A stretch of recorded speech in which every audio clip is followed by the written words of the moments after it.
మన ఇంట్లో పెళ్ళిడికొచ్చిన అమ్మాయి అబ్బాయి ఉంటే ఆన్లైన్లో మ్యారేజ్ బ్యూరోల ద్వారా సంబంధాలు వెతకడం కామన్. పాలిటిక్స్లోనూ ఇలాంటి బ్యూరో ఒకటి ఉంది.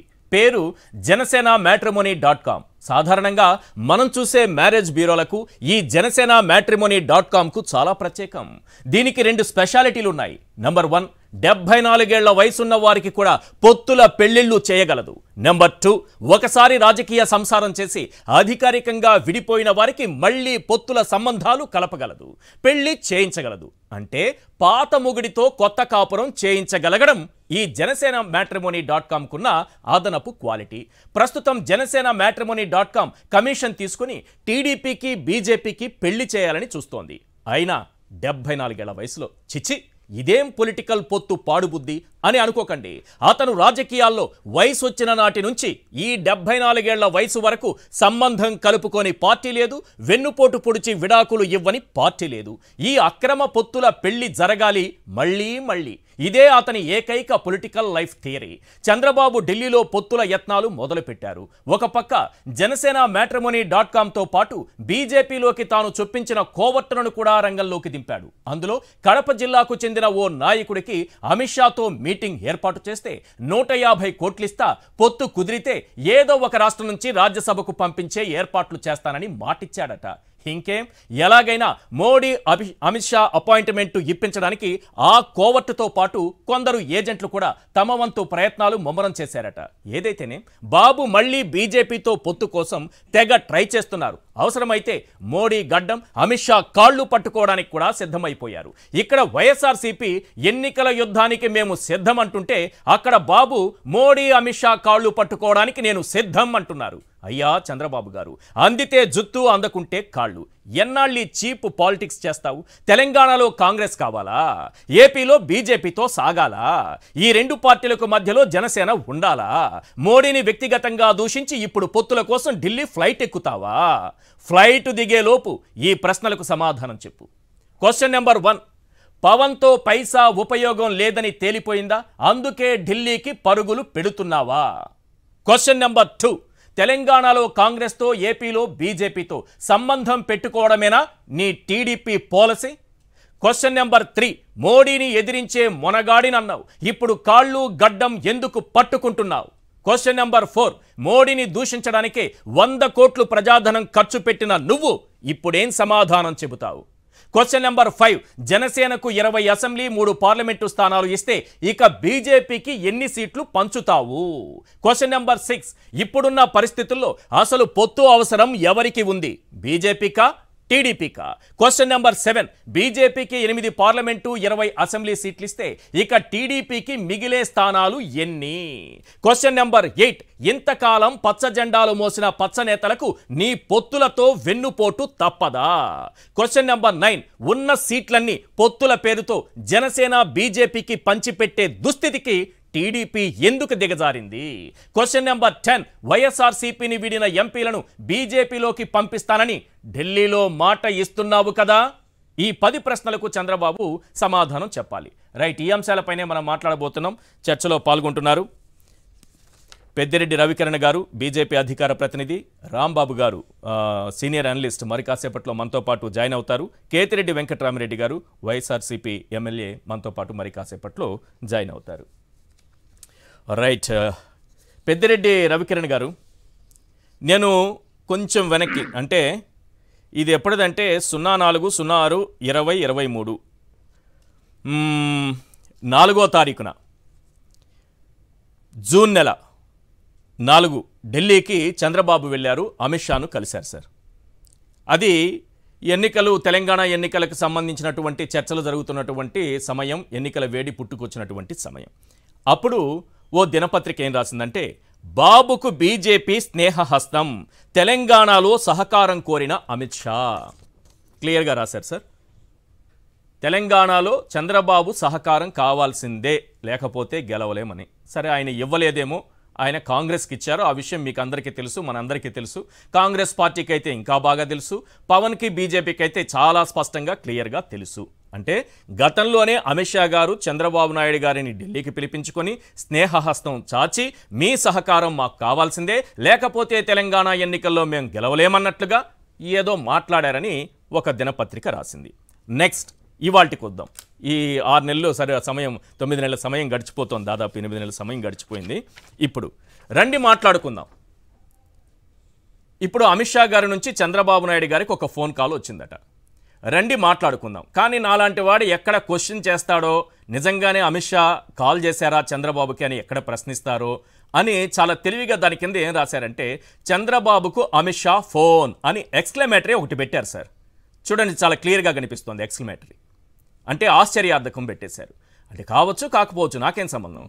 రేపు నిజంగా పిలిచారని నేను రాసింది కరెక్ట్ అయిపోతుంది, లేదా చంద్రబాబే అడుక్కొని కాళ్ళు పట్టుకొని అక్కడికి వెళ్ళుంటే అది సరిపోతుంది. కాబట్టి ఒక ఎక్స్క్లమేటరీ చాలా తెలివిగా అక్కడ పెట్టేశారు. అంతేకాదు ఇక్కడున్నటువంటి మ్యాటర్లో కూడా చాలా ఉన్నాయి, క్వశ్చన్ మార్కులు ఉన్నాయి, ఎక్స్క్లమేటరీ కూడా ఉంది. అందులో ఏముందంటే, నేటి రాత్రి అమిత్ షాతో సమావేశం, జేపీ నడ్డా కూడా పాల్గొనే అవకాశం, టీడీపీతో పొత్తు కోరుకుంటున్న బీజేపీ. బాగా వినాలి సార్. దీనిపై చర్చించేందుకే పిలుపు అన్న చోట ఏం చేశారంటే ఒక ఎక్స్క్లమేటరీ ఆశ్చర్యార్థకం పెట్టి పక్కనే ఒక క్వశ్చన్ మార్క్, పిలుపు పక్కన మళ్ళీ క్వశ్చన్ మార్క్, రెండు ఉన్నాయి, రెండు మార్కులు ఉన్నాయి ఇక్కడ అని పెట్టారు. ఇప్పుడు పాయింట్ ఏంటంటే, గతంలోనూ మీరే పిలిచి తెలంగాణ ఎన్నికల్లో ఆయన మద్దతు కోరారా?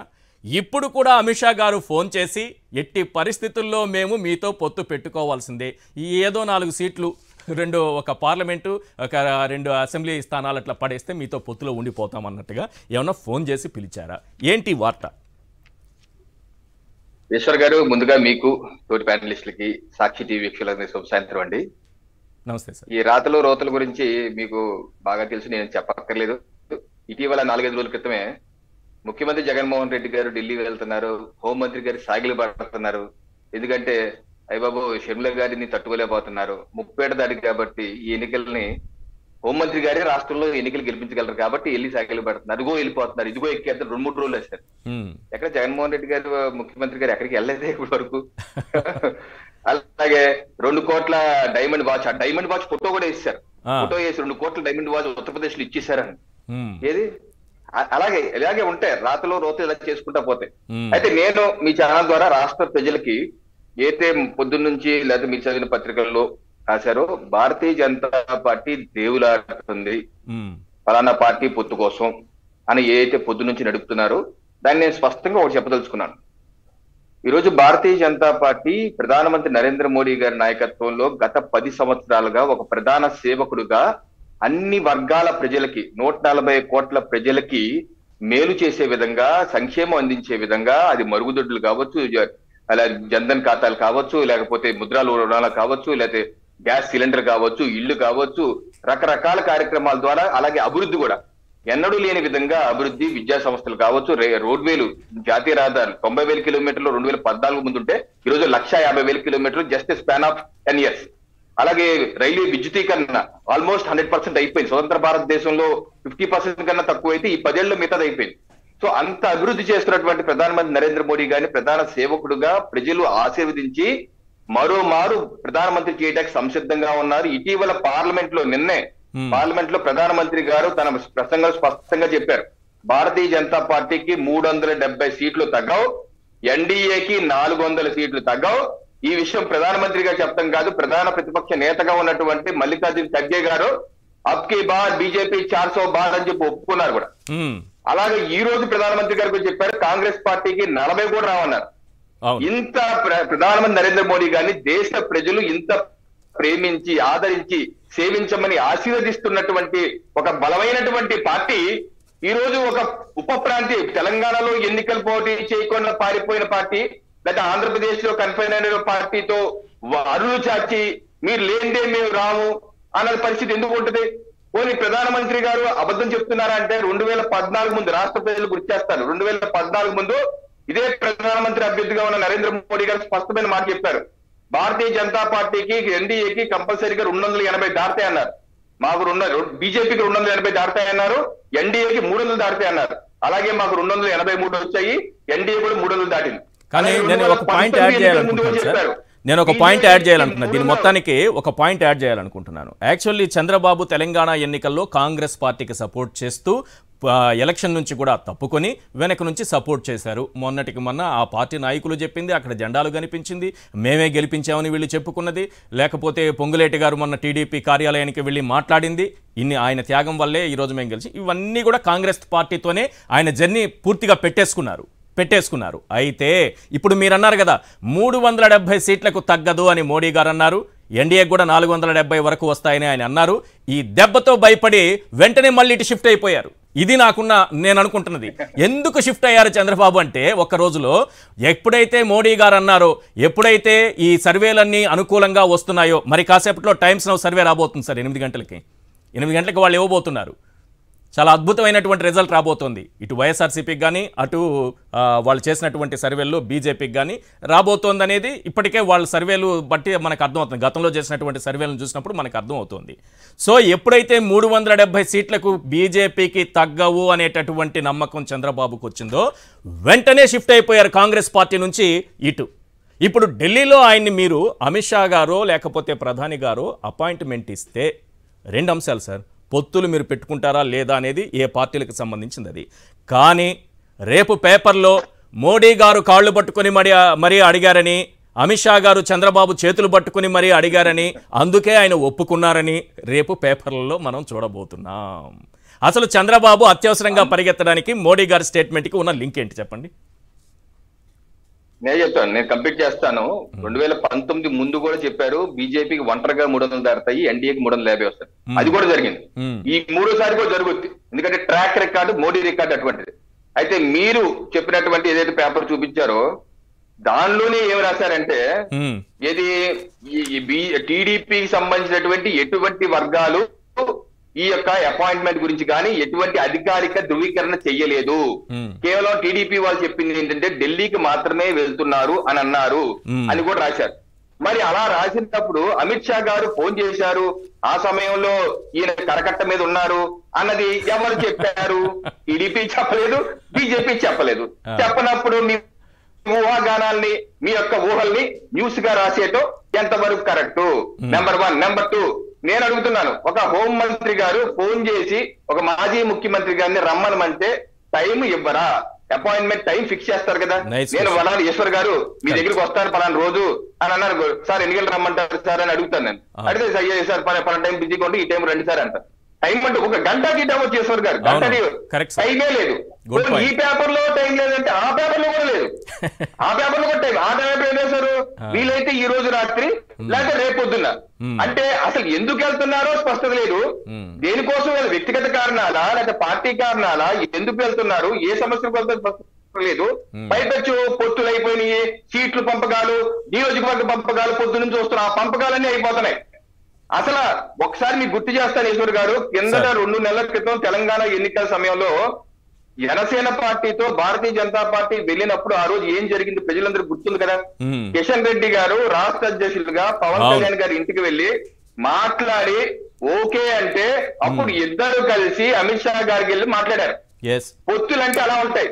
అంతేగాని ఇప్పుడు వెళ్తుంది ఎవరు, ఎందుకు వెళ్తున్నారు, ఏ కోసం వెళ్తున్నారు, ఏం ఆశించి వెళ్తున్నారు, వ్యక్తిగత కారణాలా, లాయర్ని కలవాలా, డాక్టర్ని కలవాలా, ఎవరికి కలవాలా ఎవరికి తెలియదు. సార్ నేను ఒక పాయింట్ యాడ్ చేస్తాను. నేను బీజేపీ నాయకులు ఢిల్లీలో నాకు పరిచయాలు ఉన్నటువంటి బీజేపీ నాయకులతో మాట్లాడా, అసలు నిజంగానే అపాయింట్మెంట్ ఇచ్చారా, కలవబోతున్నారా అని. సార్ ఇది వాస్తవం, నేను వారి పేరు చెప్పలేను, మీ అందరికీ అర్థమవుతుంది కూడా. టీడీపీ నుంచి బీజేపీలోకి వెళ్ళినటువంటి ఎంపీలలో ఒకరు ఈ అపాయింట్మెంట్ కోసం చాలా తీవ్రంగా ప్రయత్నిస్తున్నారు. సార్ జస్ట్ అపాయింట్మెంట్ ఇవ్వండి చాలు, మీరు తర్వాత పొత్తులు ఉంటాయా లేవా ఏం జరుగుతుందనేది అవసరం లేదు, మీరు అపాయింట్మెంట్ ఇస్తే చాలు, ఆయన వచ్చి మాట్లాడుకుంటారు అని చెప్తున్నారు. సేమ్ ఇదే ప్రశాంత్ కిషోర్ విషయంలో జరిగింది. ఆ ప్రశాంత్ కిషోర్ కూడా వచ్చేస్తున్నారు, ఈయన వైపు నిలబడిపోతున్నారు, మొత్తం ఈయనకి స్ట్రాటజిస్ట్గా పనిచేయబోతున్నారు అని అంటే ఆయన క్లియర్గా 2 సందర్భాల్లో 2 ఇంటర్వ్యూల్లో చెప్పేశారు. చాలా రోజుల నుంచి నా పైన ప్రెజర్ పెడుతున్నారు, ఒక్కసారి వచ్చి కలిసి వెళ్ళండి అని. వెళ్ళాను, మధ్యలో మా ఇద్దరికి మధ్యలో ఒక కామన్ ఫ్రెండ్ ఉన్నారు, ఆయన ద్వారా వెళ్ళాను, ఆయనే చాలా రోజుల నుంచి అడుగుతున్నారు. వెళ్ళిన తర్వాత నేను చేయలేనని చెప్పాను. ఆల్రెడీ వైఎస్ఆర్సీపీ చేశాను గతంలో, ఇప్పుడు నా దగ్గర టీం కూడా లేదు, నేను చేయలేనని చెప్పాను. కానీ ఎంత పెద్ద హైప్ ఇచ్చారు సార్, ఆయనే వెతుక్కుంటే ఈయన కోసం వచ్చి గెలిచే పార్టీ వైపు ఉంటారని. ఇప్పుడు ఢిల్లీలో జరుగుతోంది కూడా అదేనా, ఇలాంటిదేనా? మీరు ఒక పాయింట్ మిస్ అయ్యారు. ప్రశాంత్ కిషోర్ గారు ఆజ్కి అదాలత్ అని రజిత్ శర్మ గారి ప్రోగ్రామ్ లో వారు స్పష్టంగా ఏం చెప్పారంటే, ఓకే, ఆయన రజిత్ శర్మ గారు ఏమడిగారు, आप तो बिहार की गुंडे हो ना, बिहार గజ దొంగ కదా అంటున్నారు కదా. ఏంటి అని అంటే అప్పుడు ప్రశాంత్ కిషోర్ ఏమన్నారంటే నవ్వి, ఓ దానికి వారు క్షమాపణ చెప్పారు, చింతిస్తున్నారు అని కూడా అన్నారన్న. అంటే వారు చేసిన తప్పుని ఫస్ట్ టైం చింతిస్తున్నాను, క్షమాపణ చెప్పారని ప్రశాంత్ కిషోర్ గారు లైవ్ షోలో చెప్పారు. మరి ఇప్పుడు ఢిల్లీలో అదే జరుగుతుందా? ఢిల్లీలో అది జరుగుతుందా? సార్ ఇప్పుడు రకరకాల ఊహాగానాలు, ఇందాక మీరు అన్నారు అపాయింట్మెంట్ 150 కోట్లు, అపాయింట్మెంట్ 150 కోట్లు ఏంటి సార్? ఇదంతా వాళ్ళే రాసుకుంటూ చెప్పుకుంటున్నదే సార్, అందుకే అటా అన్నా, నేను ఎక్కడా కూడా నేను కన్ఫర్మ్ చేయలేదండి, అందుకే చెప్తున్నాను. ఊహాగానాలే, మనం ఏదన్నా మాట్లాడితే ఊహాగానాలే. నేనంటుంది కూడా కాదు, నేను అనేది పీకే వెళ్ళినప్పుడు క్షమాపణ కోరారు, నిన్ను డెకాయిట్ అన్నాను, లేకపోతే దొంగ అన్నాను, గజ దొంగ అన్నాను, కులాలను విడగొట్టేవాడిని అన్నాను, నీ గురించి తప్పుడుగా మాట్లాడాను, తప్పుడు ప్రచారం చేశాను, సారీ క్షమాపణలు అని డైరెక్ట్గా ఆయన చెప్పారని చెప్తున్నారు. ఇప్పుడు ఢిల్లీకి వెళ్తే చంద్రబాబు ఇప్పుడు మోడీ గారికి, అమిత్ షా గారికి ఇదే చేయబోతున్నారా అనేది గతంలో ఆయన మాట్లాడారు. అసలు దేనికోసం వెళ్ళారో మనకు తెలియనప్పుడు, అక్కడ నేను ఇందాక డిబేట్ కి వచ్చే ముందు కూడా అక్కడ ఒక సోర్స్ అడిగారు, అసలు అపాయింట్మెంట్ ఉందా అంటే, ఇప్పుడు వరకు అపాయింట్మెంట్ అఫీషియల్ గా ఏం లేదండి, మరి ఆయనకే ఢిల్లీ వచ్చారు, ఎవరు కలుస్తారేంటో మనకైతే తెలియదండి అన్నారు. సో కలిశాను, ఒకవేళ కలుస్తున్నారు అనుకున్నాం. కలవటం కొత్త కథ కదా, మీరు అన్నట్టు ఇందాక జూన్ లోనే కలిశారు. కలిసిన తర్వాత ఏమైంది ఆ సదరు పార్టీకి చెప్పినట్టు ఏం అవ్వలేదు కదా. తెలుగుదేశం పార్టీ కూడా వాళ్ళు మిడిల్ డ్రాప్ అయ్యారు, కాంగ్రెస్ పార్టీకి సపోర్ట్ చేశారు, అది మనకు తెలిసిన విషయమే. ఇవన్నీ తెలిసాక ఒక ప్రధాన ప్రతిపక్ష నాయకుడుగా కలవటం కూడా తప్పలేదు. ఒకవేళ కలిస్తే నాకు తెలియదు, కలుస్తారని నాకు తెలియదు. ఒకవేళ ప్రధాన ప్రతిపక్ష నాయకుడిగా కలిసి ఏదైతే జగన్మోహన్ రెడ్డి గారు ప్రతిపక్ష నాయకుడిగా చంద్రబాబు అవినీతి చక్రవర్తి 6,50,000 కోట్లు తినేశారనే పుస్తకాన్ని అచ్చివేశారు కదా, ఆ పుస్తకాన్ని అప్పటి హోంమంత్రి రాజ్నాథ్ సింగ్ గారికి జగన్మోహన్ రెడ్డి గారు తీసుకెళ్లి ఇచ్చారు. అలా ఈయన ఏమన్నా అపాయింట్మెంట్ ఏమైనా పుస్తకాలు ఇస్తారేమో, లేదా ఏం చేస్తారో మనకి తెలియదు కదా. కలుస్తారు, అపాయింట్మెంట్ అడిగితే అడగచ్చు, కేంద్ర హోంమంత్రి ఎందుకు అడగకూడదు, అడుగుండొచ్చు. కాదే ఇప్పటి వరకైతే అపాయింట్మెంట్ ఉన్నట్టయితే, లేకపోతే ఆ వార్డు కలుస్తున్నట్టు టీడీపీ వర్గాలు కానీ అక్కడ వర్గాలు కానీ మనకేమీ సమాచారం లేదు. ఈశ్వర్ గారు రైట్. కేతిరెడ్డి గారు మనతో పాటు జాయిన్ అయ్యారు.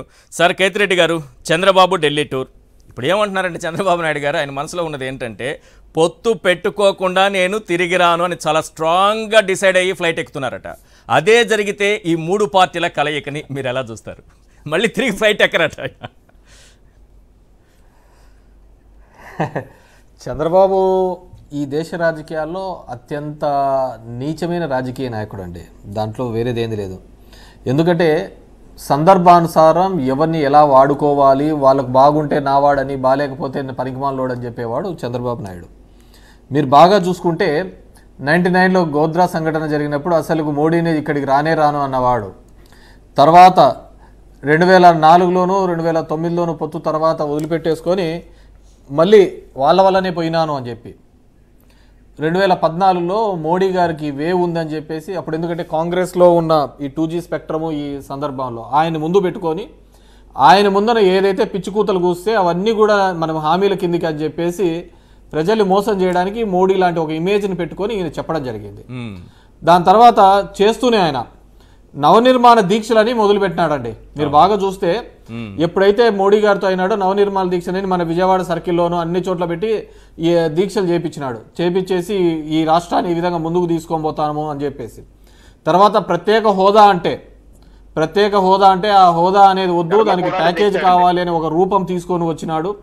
అరుణ్ జైట్లీతో కూడా మాట్లాడించినాడు అప్పుడప్పుడు, సుజనా చౌదరి వీళ్ళందరూ కూర్చోబెట్టి చేసినాడు. చేసిన తర్వాత నేను చెప్తాను, సీక్వెన్స్ గా చెప్తున్నాను. పోలవరం అనేది కేంద్ర ప్రభుత్వం నుంచి రాష్ట్ర ప్రభుత్వంలోకి తీసుకోవడం జరిగింది. తీసుకున్న తర్వాత మళ్ళీ వీళ్ళకు ఏం చెడిందో ఏమో తెలియదు కానీ ఇమ్మీడియట్ గా బీజేపీలో అమిత్ షా గారు తిరుమలలో వచ్చినప్పుడు ఆయన మీద రాళ్ళేపించినాడు.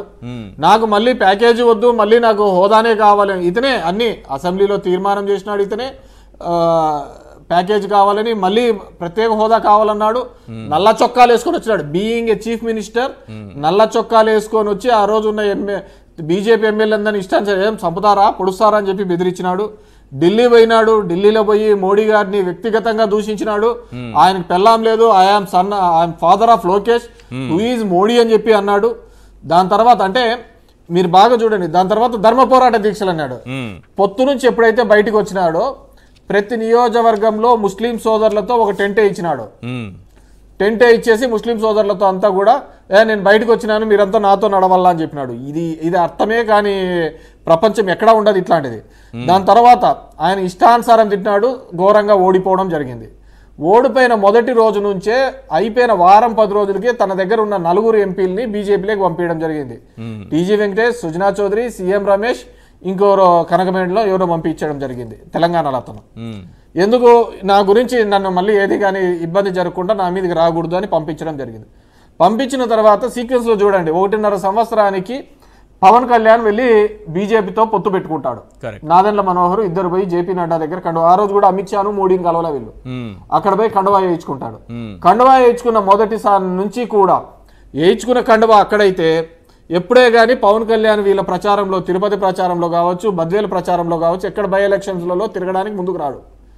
వచ్చినా కానీ ఊరికే తూచని చెప్పడం రావడం జరుగుతుంది. ఈ విధంగా చేసుకుంటూ పవన్ కళ్యాణ్ గారు ఇమ్మీడియట్గా చంద్రబాబు నాయుడు ముఖ్యమంత్రి కావాలా, చంద్రబాబుతో కలిసిపోతా, మేము అలయన్స్ ఉండదు. ఎవరు ఒకరితో నువ్వు సంసారం చేస్తూనే ఉన్నావు, చేస్తూ వేరే వాళ్ళ సైడ్ నువ్వు కన్ను కొడుతూ ఉన్నావు. తర్వాత జైల్లో పడితే సొంత కొడుకు దొల్లాలే, పవన్ కళ్యాణ్ దొల్లన్నాడు ఇది అని చెప్పి.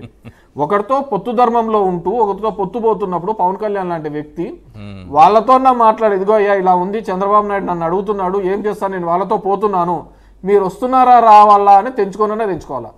ఈ రోజుకి నిన్నటి వరకు బీజేపీ ప్రెసిడెంట్ ఏమని చెప్తాది పురంధేశ్వరి గారు, మేము ఇంకా పవన్ కళ్యాణ్తో పొత్తులో ఉన్నామంటది. పవన్ కళ్యాణ్ ఎక్కడ చెప్పటం లేదు, పవన్ కళ్యాణ్తో మేము పొత్తులో ఉన్నామంటున్నారు. మళ్ళీ ఎండ్ ఆఫ్ ది డే చూసినాము అంటే మేము సీట్ షేరింగ్ గురించి వీళ్ళు డిస్కస్ చేస్తున్నారు. పొత్తుతో ఉన్న బీజేపీతో ఈయన సీట్ షేరింగ్ చేయాలి కానీ తెలుగుదేశం చంద్రబాబుతో సీట్ షేరింగ్ ఏ విధంగా మాట్లాడతాడు? దీని గురించి బీజేపీ వాళ్ళు మాట్లాడు, అరే నువ్వు మాతో ఉండి వాళ్ళతో సీట్ షేరింగ్, సరే ఈయన ఒక లైజనింగో లేకుంటే ఇంకో పదంలో బ్రోకరో ఏదో ఒకటి ఇద్దరిని కలిపే ప్రయత్నం చేస్తానాడే అనుకోవచ్చు. చేస్తున్నప్పుడైనా సరే నేను బీజేపీతో ఉన్నాను, తెలుగుదేశం పార్టీని తీసుకొని వస్తున్నా, ఒక ప్రయత్నం చేస్తున్నా, నేను భాగం లేదు కదా. ఈరోజు ఏం చెప్పినాడు, అమిత్ షాతో పోతున్నాము అని చెప్పేసి. ఎందుకు ఈరోజు మీరు ఇంతకుముందు చెప్పిన విధంగానే నేషనల్ మూడ్ అంతా కూడా పైన బీజేపీ వస్తుంది అని చెప్పేసి ఒక మూడ్ని క్రియేట్ చేసినాడు, ఇది చెప్పడం జరిగింది. కానీ ఇక్కడ చూడండి, సీక్వెన్స్ చూడండి, ఆయన ఏ విధంగా డబుల్ గేమ్ ఆడుకుంటూ ఎప్పటికప్పుడు సందర్భంలో మారుకుంటూ వచ్చినాడు. జగన్మోహన్ రెడ్డి గారు ముఖ్యమంత్రి అయిన డే వన్ ప్రధానమంత్రిని కలిసి వచ్చిన, బయటకు వచ్చిన ప్రెస్ మీట్ పెట్టినది ఏ ముఖ్యమంత్రి చెప్పడండి. ఈ ప్రభుత్వానికి అబ్సల్యూట్ మెజారిటీ వచ్చింది కాబట్టి ఈ రోజు ప్రాంతీయ పార్టీగా మనం ఏమి డిమాండ్ చేయలేని పరిస్థితులలో ఉన్నాము అని ఎవరైనా ముఖ్యమంత్రి చెప్తారండి, ఆడ అబ్సల్యూట్ మెజారిటీతో ఉంటే. రెండోది, నర్సాపురంకో ఎక్కడికో వచ్చినప్పుడు ప్రధానమంత్రి గారు ఆ రోజు చాలా కేటగారికల్గా చెప్పినాడు, మాతో ఎవరితోనూ సంబంధం లేదు, నా రాష్ట్ర ప్రయోజనాలు, మాకు ప్రత్యేక హోదా, విశాఖ ఉక్కు, మా రాష్ట్ర అభివృద్ధి తప్ప మాకు ఎటువంటి ఆలోచన లేదన్నారు. It's a commitment towards the state. ఇది వదిలిపెట్టి ఎప్పుడెప్పుడు కేసులలో తప్పించుకుందామా, ఎప్పుడెప్పుడు వీళ్ళలో అంటే జనసేనతో కలిసి వెళ్ళినా గెలిచే అవకాశం లేదు, ఇంకో పార్టీ కావాలని అనుకున్నారా? ఇంకేమైనా వేరే ఆలోచనలు ఆయన చుట్టూ ఉన్నటువంటి కేసులు ఏదో కొన్ని వినిపిస్తున్నాయి. సర్వేలన్నీ కేంద్రంలో బీజేపీ వస్తున్నాయని చెప్తున్నాయండి. రాష్ట్రంలో కూడా మళ్ళీ గవర్నమెంట్ రాదు కాబట్టి ఆయనకి మళ్ళీ తన కేసుల గురించో, తన లావాదేవీల గురించే, తనకి ఇబ్బందుల గురించి ఎవరో ఒకరు అండ కావాలి అనే ఉద్దేశంతో ఆయన పోతున్నారే తప్ప వేరేది ఏంది లేదు. నాకు తెలిసి ఇలాంటి పనికిమాల వాడిని మాత్రం బీజేపీ ఎంకరేజ్ చేస్తుందని నేను అనుకోవటం లేదు. అంతేనా? ఇతని ఆలోచనలు ఉండొచ్చు. మామూలుగా ఏం చెప్తారు, ఇప్పటికే మామూలుగా ఏబిఎన్ రాధాకృష్ణ గారి కెమెరాలు, ఈనాడు రామోజీ కెమెరాలు అమిత్ షా గారి బాత్రూమ్లలో, బెడ్రూమ్లలో, వాళ్ళ సోఫాల కింద ఆల్రెడీ అమర్చే ఉంటారు. మనం రోజు చూస్తూనే ఉంటాం. ఎందుకంటే వాళ్ళిద్దరు 1-to-1 మాట్లాడేది అమిత్ షా చెప్పాడు, వీళ్ళు చెప్పరు, వీళ్ళు ఎప్పటికప్పుడు మనకు అప్డేట్ చేస్తూ ఉంటారు. సో ఇప్పుడు కూడా రేపటి కెమెరాలలో ఇద్దరి మధ్య జరిగిన డిస్కషన్లు, ఈ స్పై కెమెరాస్ పెట్టారు కదా వీళ్ళు, పాపం ఆ కెమెరాల ద్వారా మనం రేపు తెలుసుకోవచ్చు. వీళ్ళకే ఫస్ట్ ఇన్ఫర్మేషన్ వస్తుంది. ఎవడు ఫోన్ చేశాడో, ఎవడు ఏ కథ చెప్పాడో వీళ్ళకి తెలీదు. నోటికి ఎప్పుడు వస్తుంది. ఇప్పుడు మీరు ఆయనే చెప్తున్నారు, బీజేపీ ఆయన ఏమంటున్నాడు, ఇంతవరకు అపాయింట్మెంట్ ఫిక్స్ కాలేదని. ఇక్కడ నుంచి 4 పోయిన వాళ్ళ పని ఏముందని చెప్పండి. పొద్దున్న లేచిన నుంచి చంద్రబాబును కాపాడే పని తప్ప ఈ రాష్ట్ర ప్రయోజనాల గురించి బీజేపీలకు పోయిన తెలుగుదేశం ఎంపీలు ఏమైనా చేశారా? ఈ రాష్ట్రం గురించి ఇంతవరకు పవన్ కళ్యాణ్ ఏమైనా బీజేపీ వారిని ఇంతవరకు కలిశాడా? ఈ రాష్ట్ర ప్రయోజనాల గురించి ఎప్పుడైనా ఆలోచించినారా? ఎందుకు పొత్తు ధర్మం చెప్తున్నారు? పొత్తు ధర్మం పేరు మీద ఈ రాష్ట్ర ప్రజలు మోసం చేయడం తప్ప వేరేది ఏమీ జరగటం లేదు. డెఫినెట్ గా బీజేపీ వాళ్ళు కూడా ఇతను ఖచ్చితంగా బుద్ధి చెప్తారు. ఈయన ఎక్కడ పెట్టాలో అక్కడ వాళ్ళకి నమ్మకం ఉందా మీకు? ఏమో కానీ చంద్రబాబు అయితే నేను రాష్ట్ర ప్రయోజనాల కోసమే బీజేపీతో విడిపోతున్నాను, మోడీ గారిని ఎదిరిస్తున్నాను, దేశం మొత్తం ఏకం చేసేస్తున్నాను, ఈయన్ని ఎట్టి పరిస్థితుల్లో దించేయాల్సిందే అని ఆయనే చెప్పారు. దానికి మరీ దారుణం సార్, 12 కోట్ల రూపాయలు ఒక ఢిల్లీలో ధర్మ పోరాట దీక్షకి ఆయన పెట్టినటువంటి ప్రజాధనం 12 కోట్ల రూపాయలు. ఇది ఒక జీవో, 10 కోట్ల రూపాయలకి సంబంధించినటువంటి జీవో కాపీ. ఇది 10 కోట్ల రూపాయలు ఢిల్లీకి వెళ్ళడానికి నేను అండర్లైన్ చేశాను చూడండి, 10 crores అని క్లియర్గా 10 కోట్ల రూపాయలు. అది కాకుండా మళ్ళీ ప్రత్యేక రైళ్లు నడిపారు రాష్ట్రం నుంచి ఢిల్లీకి. 1,12,16,465 రూపాయలు. ఇది రెండో జీవో. రెండు కలిపి 12 కోట్లు. ఏది ఒక్క దీక్షకు ఢిల్లీలో పెట్టడానికి, మోడీ గారిని తిట్టడానికి. అక్కడ ఏ రకంగా మాట్లాడారో, ఏ రకంగా దూషించారో. రాష్ట్ర ప్రభుత్వం కేంద్ర ప్రభుత్వం చేయడానికి వీళ్ళు గవర్నమెంట్ డబ్బులు ఎట్లా వాడతారో అర్థం కాలే. అది అర్థం కాలే. అందులో టీటీడీ సొమ్ము కూడా ఉంది. టీటీడీకి సంబంధించినటువంటి సొమ్ము కూడా వాడేశారనేది ఒకటి ఉంది. రైట్, ఏదైనా కానివ్వండి, ఇంత డబ్బు ఖర్చు పెట్టి ఒకే ఒక దీక్షకి, ఒక్క దీక్షకు 12 కోట్లు ఖర్చు పెట్టి ఇప్పుడు నేను మళ్ళీ పోయి పొత్తులు పెట్టుకుంటాను అంటున్నారు సార్. మీరేం చెప్తారు రాంబాబు? పొత్తులు అనేటటువంటి నార్మల్గా ఏదైనా ఒక సిద్ధాంతాల ప్రాతిపదిక మీద కనుక ఏదైనా కనుక పొత్తులు ఉంటే దాని మీద ఏదైనా కామెంట్ చేయొచ్చు మనం. బట్ అధికారమే పరమావధిగా ఉండేటటువంటి పొత్తులు అనేటటువంటివి చంద్రబాబు నాయుడికి వెన్నతో పెట్టినటువంటి విద్య. ఇవి ఎప్పటి నుంచో ఆ రకమైనటువంటి ఒక ఈవెంట్, ప్రతి దాన్ని ఒక ఈవెంట్ మేనేజర్ కింద డీల్ చేయటం, ప్రతి వ్యవస్థలో ముఖ్యంగా మీడియా అనేటటువంటి దాన్ని అబద్ధాలని ప్రాచుర్యం చెందించడంలో ఒక రకమైన తర్ఫీదు ఇవ్వటం వాళ్ళకి. ఈయన అడుగు ముందుకు వేయకుండానే అనేక రకాలైనటువంటి కథనాలు అల్లి ఫోన్ చేసి పిలిచారని రాశారు. ఎక్కడ అమిత్ షా హోమ్ మినిస్టర్ పెద్దిరెడ్డి రవికిరణ్ గారు క్లియర్ గా చెప్పారు. వారికి అక్కడ ఢిల్లీ పరిచయాలు ఉంటే వాళ్ళ పార్టీ నాయకులే కదా, చాలా మందిని ఫోన్ చేశారు. సాయంత్రం ఒక ఛానల్లో సీఎం రమేష్ కనిపించినాడు ఛానల్లో. బహుశా ఛానల్లో ఆ ఇంటర్వ్యూ కూడా మేనేజ్ చేసుకుని ఉంటాడు ముందే. నేను వస్తాను, మీరు పెట్టండి, కొంత విషయాలు చెప్పాలి. సో ఆ రకంగా ఎందుకనంటే అందులో అతను మాట్లాడినటువంటి మాటలన్నీ కూడా కొన్ని రూమర్స్ని, అంటే నేను అమిత్ షాను కలిశాను, పొద్దున్న కలిశాను, రాత్రి సాయంత్రం కలిశాను, అంటే ఇవాళ అమిత్ షా పిలిచాడు అనేటటువంటి దానికి ఏ రకమైన ఆధారాలు లేకుండా పొత్తులు అనేటటువంటి ప్రధానమైన అంశంలో ఒక నేషనల్ పొలిటికల్ పార్టీ తప్పనిసరిగా మేము అధికారంలోకి రాబోతున్నాం కేంద్రంలో అనుకునేటటువంటి పార్టీ ఏమాత్రం ఇన్విటేషన్ లేకుండా జస్ట్ లైక్ దర్ కలిశారన్నట్టుగా ఒక సీన్ క్రియేట్ చేసినాడు. అక్కడ చేసి నేను కలిశాను కాబట్టే రేపొద్దున్న చంద్రబాబు వెళ్తున్నాడని ఇక్కడ ఎస్టాబ్లిష్ అయింది. ఇదే పెద్ద మనిషి ఒకసారి 100 సంవత్సరాలు ఎన్టీ రామారావు ఫంక్షన్ చేసినప్పుడు నన్ను ఫోటోలు తీయమన్నారు, నన్ను లీక్ చేయమన్నారు అనేటటువంటిది బాహాటంగా చెప్పినటువంటి వ్యక్తి. బాహాటంగా కలిసింది కుటుంబ కార్యక్రమం, అది కార్యక్రమమేమో కేవలం ఫ్యామిలీకి సంబంధించిన మెంబర్సే ఉండాలి, వీళ్ళు ఉన్నా సరే చంద్రబాబే చెప్పి మరి లీక్ చేయించారని. సో ఇతన్ని పంపించిందే ఒక స్పెసిఫిక్ పర్పస్ కోసం. రేపు పొద్దున్న ఎప్పుడైతే బీజేపీ మేము మీతో కలిసి వెళ్ళట్లేదు అనగానే మళ్ళీ వీళ్ళందరూ వెనక్కి వచ్చేస్తారు. మళ్ళీ కూడా బీజేపీ వదిలేస్తారా? పర్పస్ అయిపోయింది కదా, పర్పస్ అయిపోయింది కానీ వాళ్ళంత ధైర్యం చేయరేమో. వాళ్ళ అవసరాలు, వాళ్ళ భయాలు కూడా చాలా ఉంటాయి. అందుకే కదా ఇప్పుడు ఆ మనిషి ఏం మాట్లాడుతున్నాడు, బీజేపీ కనుక నాకు ఆదేశిస్తే నేను రాజ్యసభ మెంబర్గా గెలిచి చూపిస్తానంటున్నాడు. చాలా ఓపెన్ గా, అంటే నేను డబ్బులు పెట్టి కొంటాను డబ్బులు ఎవరు ఇస్తారు? చంద్రబాబు ఇస్తారనేసి ఒక టాక్ ఉంది. అది నేను ఇంట్రోలో చెప్పి అది వాస్తవం కాదు అటా అన్నా నేను. అందుకే నేను చెప్పను కాబట్టి ఎవరో ఒకరు ఇవ్వకపోతే, లేకపోతే తను ఎక్కడి నుంచో అక్రమంగా సంపాదించకపోతే ఇన్ని డబ్బులు ఎక్కడి నుంచి వస్తాయండి ఇవన్నీ కూడా. సెకండ్ థింగ్, నేను విశాఖపట్నం నుంచి కంటెస్ట్ చేస్తానని చెప్పాను, అంటే పొత్తు ఆల్రెడీ డిసైడ్ అయినట్టే లెక్క. సో అంచేత ఇవన్నీ సిద్ధాంతాలు ప్రాతిపదిక కాకుండా అధికారమే పరమావధిగా అతని అడుగులు పడతాయి. ఇందాక మీరు Prashant Kishor episode best example. అసలు అతను అక్కడికి వచ్చింది లేదు, చేసింది లేదు. బట్ ఆ 2-3 రోజుల బిల్డప్ ఏమి ఇచ్చారని అంటే ఇంకేంది, ప్రశాంత్ కిషోర్ అంతా ఆయన దగ్గర ఒక కంప్యూటర్ ఆపరేటర్ కూడా లేడు, ఆయన దగ్గర ఒక సిస్టమ్ కూడా లేదు, ఏవీ లేకపోయినా ఒక రకమైనటువంటి సీన్ క్రియేట్ చేసే ప్రయత్నాలు చేశారు. సో ఇప్పుడు వచ్చేటప్పటికి భారతీయ జనతా పార్టీ ఆంధ్రప్రదేశ్లో 0.8% ఉన్నటువంటి పార్టీ. సో ఆ పార్టీతో పొత్తు కోసం తహతహలాటం అనేది నార్మల్గా ఎవరు చేయరు. నేషనల్లో ఏ రకమైన కూడా ఆంధ్రప్రదేశ్కి వచ్చినప్పుడు అది పార్టీ కాదు అది. But even then Chandrababu Naidu ఆ తహతహ ఏది తను సెటిల్ చేసుకోకుండా వెళుతున్నా అంటే అతనికి స్పెసిఫిక్ ఎజెండా ఉంది.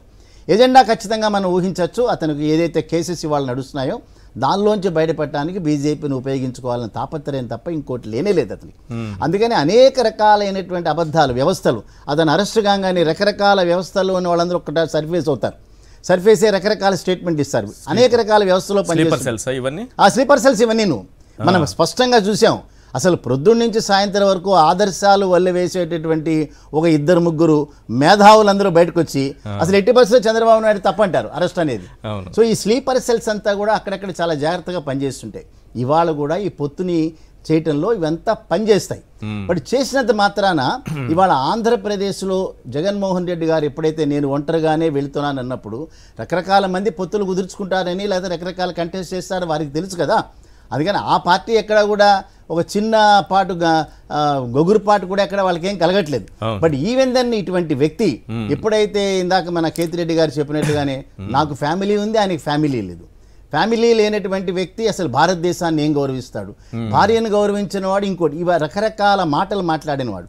అదే రకంగా మోడీ గారు చాలా మంది మోడీని వ్యతిరేకించే వాళ్ళు, బీజేపీని వ్యతిరేకించే వాళ్ళు దేశంలో ఉన్నారు. ఆప్ ఉంది, లేదంటే మమతా బెనర్జీ టీఎంసీ ఉంది, మిగతా రాష్ట్రాల్లో కూడా చాలా పార్టీలు ఉన్నాయి. ఈ రకంగా వ్యక్తిగతంగా దూషించిన వ్యక్తి ఎవరైనా ఉన్నారు? ఈవెన్ కాంగ్రెస్ పార్టీ నాయకులు కూడా అలా దూషించలేదు. అసెంబ్లీలోనండి, అసెంబ్లీలో విజయ్ కుమార్ రాజు ఏదో మాట్లాడుతుంటే చాలా పౌరుషంగా నా బ్లడ్ అంతా బాయిల్ అయిపోతుంది, మీరందరూ దేనికి పనికిరాని వ్యక్తులని అసెంబ్లీలోనే మాట్లాడినాడు కదా. సార్ గుర్తు చేసిన పాయింట్ ఏదైనా ఉంటే ఒకసారి ఆ బైట్స్ ప్లే చేయండి. మోడీ మీద కామెంట్స్ అసెంబ్లీ సెషన్ లో నల్ల చొక్కా వేసుకుని మాట్లాడాడు కదా. సో అన్ఫార్చునేట్ గా ఏంటంటే ఇక్కడ ఆంధ్రప్రదేశ్ లో ఉండే బీజేపీ వాళ్ళకి ఎందుకు ఆ రక్తం మరగట్లేదు, ఆయనకు మరిగిన రక్తం వీళ్ళకి ఎందుకు మరగట్లేదు అనేటటువంటి ప్రధానం. ఎస్, మోడీ గారిని ఉగ్రవాది అంటారు, భార్య లేని వ్యక్తి, భార్యను చూసుకునే వ్యక్తి దేశాన్ని పాలిస్తారు. ఒకసారి ప్లే చేయండి, ఎందుకంటే ఒకసారి రాష్ట్ర ప్రజలందరూ గుర్తు చేసుకుంటూ ఉండాలి. ఏదో మన పెద్దిరెడ్డి రవికిరణ్ గారు ఏదో చూపిస్తున్నారు, ఆ బ్లాక్ షర్ట్ ఉన్నదా, ఓకే ఓకే, రక్తం మరిగిపోతుందని. రక్తం మరిగిపోయిన రక్తం ఎందుకు చల్లబడిపోయింది ఇప్పుడు? ఇప్పుడు ఆ రక్తం ఏమైపోయింది, ఎక్కడికి పోయింది, ఎందుకు అంత చల్లబడిపోయింది అనేది అర్థం కాదు. ఒకసారి ఆ బైట్స్ ప్లే చేయండి ప్లీజ్. నరేంద్ర మోడీ కరుడుగట్టిన ఉగ్రవాది, మంచివాడు కాదు. అదే మరి ఇక్కడ మైనారిటీ సోదరులు ఉన్నారు, వాళ్ళందరినీ ఒకటే కోరుతున్నా, తమ్ముళ్ళు మళ్ళీ కానీ మీరు కానీ నరేంద్ర మోడీకి ఓటేస్తే చాలా సమస్యలు వస్తాయి. ఆ మధ్యకాలంలో గోదావరిలో ఏం జరిగింది? 2000 మందిని చంపేశారు. ఆ రోజు నేను అడిగాను, నరేంద్ర మోడీ ఈ దేశం ఉండడానికి అర్హత లేదు, ఈయన రాజీనామా చేయాలని డిమాండ్ చేసిన మొట్టమొదటి వ్యక్తి నేనేనని మీ అందరికీ తెలియజేస్తున్నా. భార్యనే చూసుకునే వాడు దేశాన్ని ఏం చూసుకుంటానన్నాడు, కుటుంబాన్నే చూసుకునే వాడు దేశాన్ని ఏం చూసుకుంటానని అడిగాడు. మీరు కుటుంబాన్నే చూసుకోలేకుండా ఉంటే మీరు దేశాన్ని ఉద్ధరిస్తామంటే ఎవరు నమ్మతారని మిమ్మల్ని అడుగుతున్నా. మీకు నోరుండొచ్చు, అధికారం ఉండొచ్చు, ఈడీ ఉండొచ్చు, సిబిఐ ఉండొచ్చు, బెదిరించవచ్చు, భయభ్రాంతులు చేయొచ్చు, నిజం నిప్పు లాంటిది. మీకు అధికారం ఉందని మీరు దాడులు చేస్తే రేపు రాబోయే రోజుల్లో మీరు పారిపోయే రోజు దగ్గరలోనే ఉందని ప్రధానమంత్రి గారికి హెచ్చరిస్తున్నానని చెప్పి కూడా నేను మీకు తెలియజేస్తున్నా. ఎప్పుడు మాట్లాడినా ప్రధానమంత్రి నేనేదో వాచ్మ్యాన్ అంటాడు. ఈయన వాచ్మ్యాన్ కాదు, దగాకోరుగా తయారయ్యాడు, దేశాన్ని భ్రష్టు పట్టిస్తున్నాడు. ఏమనుకుంటున్నారు? రక్తం పొంగిపోతా ఉంది. ఊడిగం చేస్తారా మీరు రాష్ట్రంలో? ఎవరు కొడుకుని చేస్తారు? అడిగేవాళ్ళు లేరని మీ ఇష్ట ప్రకారం ఏం చేస్తారే? మమ్మల్ని జైల్లో పెడతారా? మీరు తమాషాలు ఆడుతున్నారు మీ ఇష్ట ప్రకారం. రవికిరణ్ గారు, ఆ వేడు రక్తము, ఉడికిపోతున్న రక్తం చల్లబడిపోవడానికి ఆ శరీరమే కారణమా? మీరేమన్నా అశరీరంగా లోపలికి ప్రవేశించి చల్లబడేలా చేశారా ఏంటి? ఒకసారిగా అట్లా చల్లబడిపోయి ఇప్పుడు ఢిల్లీ బయలుదేరారు. ఆయన రక్తం ఎందుకు చల్లబడిపోయిందని అర్థం కావట్లేదే. ఆయన ఎందుకు వెళ్ళారో మనకి ఆయన దేనికి, ఇందాక ఫస్ట్ చెప్పినట్టు ఆయన దేనికోసం వెళ్ళారు, ఎవరి కోసం వెళ్ళారు అన్నది మనకు తెలియదు. అమిత్ షా గారిని కలిసినట్టయితే గతంలో కూడా కలిశారు. సో గతంలో కానీ ఒకటి సార్, ఇది ఆగస్టు 31, 2023 ఆగస్టు నాటిది ఒక ద టైమ్స్ ఆఫ్ ఇండియా రాసింది. Naidu offers 5 MP 25 MLA seats to BJP. అయినా గతం నుంచి ఢిల్లీకి వెళ్ళిన ప్రతిసారి కూడా ఈయన ఆఫర్ ఇస్తూనే ఉన్నారు. నేను మీకు ఎన్నైనా ఇవ్వడానికి సిద్ధంగా. పొత్తు పెట్టుకుంటారా లేదనేది కేంద్రం నిర్ణయిస్తుంది. మీరు కూడా చెప్పలేరు ఈ నిర్ణయం అక్కడ ఏం జరుగుతుంది అనేది కూడా అంత ఈజీ కాదు. కానీ నా ప్రశ్న ఏంటంటే సార్, చంద్రబాబు ఆఫర్ చేస్తున్నారు, ఓకే, మీరు ఇప్పుడు పొత్తు పెట్టుకుంటారా లేదా అని కూడా ఖచ్చితంగా మీరు చెప్పలేరు, ఎవరు ఇక్కడ కూర్చున్న వాళ్ళు కూడా ఎవరు చెప్పలేని పరిస్థితి. నిజమైన బీజేపీ నాయకులు చంద్రబాబుతో పొత్తును కోరుకుంటున్నారా? కొంతమంది కోరుకుంటున్నారు, అది తెలిసిన విషయమే. ఎవరు వాళ్ళు ఎప్పుడు పార్టీలోకి వచ్చారని మీరు చెప్పండి. మెజారిటీ బీజేపీ నాయకుల అభిప్రాయం ఏ రకంగా ఉంది? సార్ ఇప్పుడు పొత్తు పెట్టుకుంటున్నారు అన్నది భారతీయ జనతా పార్టీ ఎప్పుడు కన్ఫర్మ్ చేయలేదు, అలాగే టీడీపీ కూడా ఏం చెప్పలేదు ఇప్పటి వరకు. సో మీరన్న విధంగానే కేంద్రం చూసుకుంటది, ఏదో రకమైన స్పష్టత రావాలి కదా. ఈ రోజు రాష్ట్రంలో పవన్ కళ్యాణ్ గారు స్పష్టంగా చెప్తున్నారు, నేను ఎన్డీఏలో భాగస్వామి, భారతీయ జనతా పార్టీతో నేను మిత్రపక్షంగా ఉన్నాను, ఎన్డీఏలో భాగస్వామి, నేను కేంద్ర పెద్దలతో వెళ్ళి మాట్లాడతాను, ఈ యొక్క టీడీపీతో ఎందుకు వెళ్లాల్సి వస్తుందని ఎక్కడ స్పష్టంగా చెప్తాను. ఎన్డీఏలో భాగస్వామి ఎక్కడ సార్? మనం ఇంకా ఎందుకు దాంట్లో ఎలక్షన్ కమిషన్ పార్టీలు కాదు సార్ చెప్తున్నారు, నోట్తో చెప్పడానికి వేరు. మనం మొన్న ఎన్నికల కమిషన్ అన్ని పార్టీలు ప్రధాన పార్టీలను పిలిచి మాట్లాడినప్పుడు ఆయన టీడీపీ తరపున హాజరయ్యారు, అలయన్స్ పార్టీగా టీడీపీ తరపున హాజరయ్యారు. మీరు చూశారు కదా. జనసేన ఎందుకు వెళ్ళింది ఈ కార్యక్రమానికి, అసలు ఈసీ ఎలా పిలిచింది జనసేనని ఆరాధిస్తే, ఆయన ఎలా వెళ్ళాడని ఆరాధిస్తే అందులో కనిపించింది ఏంటంటే, వాళ్ళు ఇచ్చినటువంటి లెటర్లో కనిపించింది ఏంటంటే టీడీపీ తరపున అలయన్స్ పార్టీగా ఈయన వెళ్ళారు, బీజేపీ తరపున కదా వెళ్ళాలి. మీ వాదన మీరు చెప్పండి సార్, నేనేం కాదు. భారతీయ జనతా పార్టీగా మేము చెప్పేది ఏంటంటే, పవన్ కళ్యాణ్ గారు కూడా 1-10 సార్లు అనేక బహిరంగ సభల్లో స్పష్టంగా చెప్పారు, నేను ఎన్డీఏలో భాగస్వామిని, భారతీయ జనతా పార్టీతో నేను అలయన్స్ లో ఉన్నాను, అయితే ప్రస్తుతం ఉన్న ప్రత్యేక పరిస్థితుల్లో నేను అలా నిర్ణయం తీసుకుని టీడీపీతో వెళ్ళాలనుకున్నాను. నేను ఈ విషయాన్ని కేంద్ర పెద్దలతో మాట్లాడలేదు, బీజేపీ కేంద్ర పెద్దలతో మాట్లాడి వాళ్ళకి వివరిస్తానని చెప్పి అన్నారు. సో అదే విషయాన్ని మా అధ్యక్షుడు గారు పురంధేశ్వరి గారు అదే చెప్తున్నారు. అయితే ఆ యొక్క స్పష్టత ఎవరెవరో వెళ్ళాలని స్పష్టత అయితే ఎప్పటికైనా రావాల్సిందే, అది ఇప్పుడు రావాలా రేపు రావాలా. నేను మెజారిటీ బీజేపీ నాయకుల అభిప్రాయాలు ఎలా ఉన్నాయి అన్నాను. వస్తాను అక్కడికి వస్తాను. నేనేంటంటే ఆ స్పష్టత మేము ఇవ్వాల్సిందే, ఆ స్పష్టత ఇస్తాం, తప్పనిసరిగా ఆ సమయం వచ్చినప్పుడు ఇస్తాం. 1. 2, భారతీయ జనతా పార్టీ కార్యకర్తలు దశాబ్దాలుగా దేశం ముందు పార్టీ తర్వాత వ్యక్తిగత చిట్ట చివర అని దేశం కోసం పనిచేసే సుశిక్షమైన కార్యకర్తలు. అధికారం వస్తుంది రాదు అనేది సుదూరంలో అధికారం కూడా రాదన్న సందర్భంలో కూడా భుజాల జెండా మోసుకొని వెళ్ళినటువంటి కార్యకర్తలు, నిబద్ధమైన కార్యకర్తలు. సో ఏ నిబద్ధమైన కార్యకర్తలు క్షేత్రస్థాయిలో ఏ రకంగా మీ ఇందాక చూపించినట్టు విజువల్స్ కావచ్చు, అందరి దాంట్లో ఉన్నటువంటి బలమైన విశ్వాసం ఏంటంటే, భారతీయ జనతా పార్టీకి ఎప్పుడైతే అత్యధికంగా సీట్లు వస్తున్నాయి, ఉదాహరణకి 98లో మేము ఇండివిజువల్ గా వెళ్తే మాకు 20% ఓట్లు వచ్చాయి, అలాగే ఎంపీ స్థానాలు కూడా రావడం జరిగింది. ఆ రోజు తెలుగుదేశం పార్టీ 3వ స్థానంలోకి వెళ్ళిపోయింది. సో అలా బలంగా ఉన్నటువంటి పార్టీ 99లో తెలుగుదేశంతో పొత్తు పెట్టుకోవడం కారణంగా పార్టీ వెనక్కి వెళ్ళిపోయింది. అలాగే 2014లో కూడా జనసేన మాకు మద్దతుగా నిలబడ్డారు, పోటీ కూడా చేయమన్నారు. అలాంటి సమయంలో టీడీపీతో పొత్తు లేకుండా ముందెళ్ళి ఉంటే ఆ 4 ఎమ్మెల్యేలు 2 ఎంపీలు మాకు ఇండివిజువల్ ఎట్టాగో వచ్చాయి కదా. ఆ యొక్క పొత్తు కారణంగా 2019 వచ్చేసరికి మళ్ళీ 0.86 వెళ్ళిపోవాల్సి వచ్చింది. అంటే భారతీయ జనతా పార్టీకి ఉధృతంగా ఉండి ప్రజల్లో చక్కటి ఆదరణ ఉన్న సమయంలో ఆ యొక్క సమయంలో టీడీపీతో పొత్తు పెట్టుకోవడం వల్ల పార్టీ నష్టపోతుంది.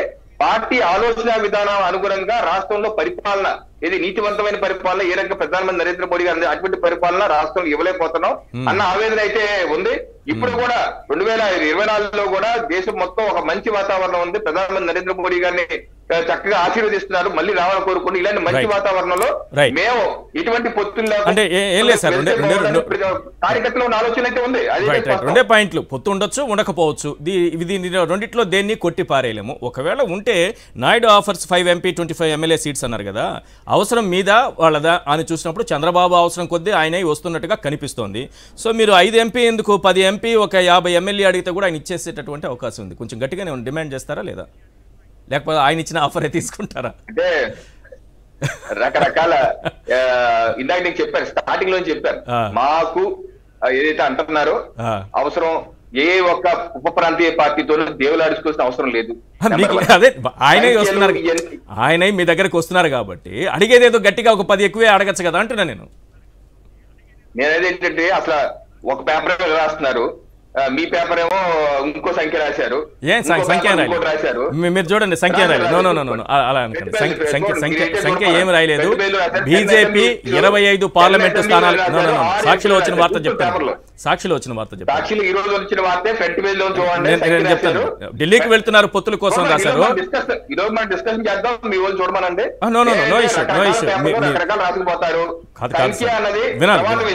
వినాలి, ఇక్కడ ఏం రాశారంటే నిన్న మొన్న ఏం రాశారంటే చాలా క్లియర్గా 25 ఎంపీ స్థానాలకు పార్లమెంటు స్థానాలకు సంబంధించి కార్యాలయాలు కూడా వర్చువల్గా అన్ని చోట్ల నుంచి ప్రారంభించుకుంటున్నారు, వాళ్ళు ఒంటరిగా వెళ్ళే ఆలోచనలో ఉన్నట్టున్నారని వార్త రాశారు. ఎక్కడ ఈ బేరం కుదిరిపోయిందని కానీ ఏం లేదు. మీరు 25 కార్యాలయాలు ప్రారంభించారా లేదా? అలాగే 170 స్థానాలకు అభ్యర్థులను ఖరారు చేసుకునేటటువంటి పనిలో ఉన్నారు, అంటే ఆస్పిరెంట్స్ ఎవరున్నారు, ఆశావహులు ఎవరున్నారనే లిస్టు తయారు చేసుకున్నారని రాశారు. చూస్తుంటారు కదా మీరు ఈ వార్త. అంతేగాని ఈ పేపర్లో రాసినట్టు అమిత్ షా ఫోన్ చేసేసారు చంద్రబాబుకి అట్లా ఏం లేదు కదా. రైట్. ఒకసారి మనం అంబటి రామకృష్ణ గారు కాంగ్రెస్ పార్టీ మీరు చెప్పినటువంటి ఒకసారి 1 మినిట్ మీరు చెప్పింది ఏదైతే అన్ని పార్లమెంట్లు ఎన్నికల కార్యాలయాలు మేము ఓపెన్ చేసుకున్నాం, ఆశావాహుల లిస్టు ఈ 175 ప్లస్ 25కి సంబంధించి ఆశావాహుల లిస్టు 3000 వరకు వచ్చాయి. అన్ని స్థానాల్లో మేము రెడీగా ఉన్నాం, వెళ్ళటానికి సిద్ధంగానే ఉన్నాం. అట్ ది సేమ్ టైం నేను అబద్ధం చెప్పట్లేదు, నేను అబద్ధం చెప్పే మనిషి కూడా కాదు. మీ యొక్క పేపర్ లో మీరు తీసి చూడండి, ఫ్రంట్ పేజ్ రాసింది ఏంటంటే 10 అసెంబ్లీలు 6 ఎంపీలు అని అంటున్నారు. టీడీపీ వర్గాల బోగట్ట అని రాశారు, చూసుకోండి, ప్రజలు కూడా చూసుకుంటారు. రైట్. టీడీపీ వర్గాల బోగట్టనే కదా అది. వాళ్ళు అంతకంటే ఎక్కువ చెప్తున్నారు సార్. నేను చెప్తున్నాను కదా, ఇది టైమ్స్ ఆఫ్ ఇండియా అయితే 5 ఎంపీ 25 ఎమ్మెల్యే సీట్స్ ఆఫర్ అని రాశారు, అక్కడ చర్చలు రాశారు, వాళ్ళు ఏం మాట్లాడుకున్నారు, ఇది ఆఫర్ చేసినట్టే రాశారు. రైట్. ఒకసారి ఏదైనప్పటికీనండి, ఇప్పుడు కనీసం ఇప్పుడు వాళ్ళు చెప్పిన ప్రకారం గడిచినటువంటి 6 నెలల కాలం నుంచి మాకు పొత్తుంది మన జనసేనతో వీళ్ళు చెప్తున్నారు, వాళ్ళు చెప్తున్నారు కదా, 6 నెలల సంవత్సరం బట్టి కూడా ఇంతవరకు వాళ్ళిద్దరూ కలిసి పొత్తుల విషయంలో ఎప్పుడైనా కూర్చొని మాట్లాడుకున్నారా? వాళ్ళిద్దరికైతే ఉంది కదా. సో ప్రజల్ని ఊరికే మభ్య పెట్టడానికి ఈ రకమైన మాటలు తప్పిస్తే పవన్ కళ్యాణ్ అనేటి వ్యక్తి తెలుగుదేశంతో ఉన్నాడు తప్పిస్తే బీజేపీతో లేనే లేడు. అది వాస్తవం. అది లేదు, మేనిఫెస్టో లేదు, అది మేనిఫెస్టో వాళ్ళు తయారు చేసుకుంటున్నారు, వాళ్ళే పొత్తుల గురించి వాళ్ళే సీట్ల గురించి మాట్లాడుతున్నారు. అది వాస్తవం. అది వాస్తవాన్ని ఒప్పుకోవడానికి ఏముంది దానిలో. రైట్. అంబటి రామకృష్ణ గారు, ఈరోజు చంద్రబాబు నాయుడు గారు ఢిల్లీకి వెళుతున్నారు, బీజేపీతో పొత్తు అంశం మాట్లాడుకొని రాబోతున్నారు. పొత్తు కుదుర్చుకోకుండా నేను తిరిగి ఫ్లైట్ కూడా ఎక్కనని ఏదో కొంతమంది నాయకులకు చెప్పారని బోగట్ట ఫోన్ అలాగే అనుకుందాం.